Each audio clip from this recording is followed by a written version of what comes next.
قرآن پاک میں اللہ تعالیٰ جب بھی ہاذا اور حاضی ہی کہتے ہیں تو اب اس کا یہ مطلب ہوگا کہ اللہ تعالیٰ ہمیں کسی چیز کے بارے میں بتا رہے ہیں. جیسے میں آپ سے کہوں یہ دیکھو یہ کتاب ہے، یہ چیز لے کر آؤ، تو ایسے اللہ تعالیٰ کہہ رہے ہیں کہ ہاذا صراطن، یہ راستہ ہے مستقیم و سیدھا.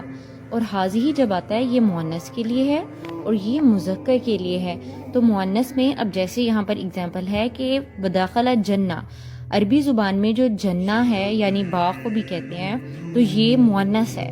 تو اس کے لیے اللہ تعالیٰ نے یہ سورہ کہف کا ایک قصہ ہے جس میں دو دوست ہوتے ہیں، وہ اپنی جنت میں باغ میں داخل ہو رہا ہوتا ہے اور کہتا ہے کہ یہ تو شاید کبھی برباد نہیں ہوگا، تو اس کے لیے وہ کہتا ہے ہاذہ ابدا، یعنی یہ جو جنت ہے اس کا باغ ہے یہ کبھی برباد نہیں ہونے والی. تو جنت مؤنث ہے اس لیے یہاں پر ہاذہ آیا ہے، اور صراطن جو راستہ ہے وہ مذکر ہے تو ہاذا آئے گا.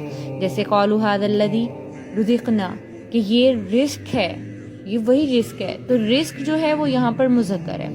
تو اب جب بھی اللہ تعالیٰ ہم سے بات کرتے ہیں نا کسی قصے کے بارے میں بتانا ہے، تو جب بھی ہاذا اور حاذی آنا ہے تو ہمیں فوراً چونک جانا چاہیے کہ اللہ تعالیٰ ہمیں کوئی بہت قریب کی چیز کے بارے میں بتا رہے ہیں کہ یہ دیکھو یہ میں تمہیں قصہ سناتا ہوں، یہ کتاب ہے، یہ راستہ ہے، یہ رزق تھا جو دیا تھا، یہ وہ بستی ہے، بستی کے لیے ہذہ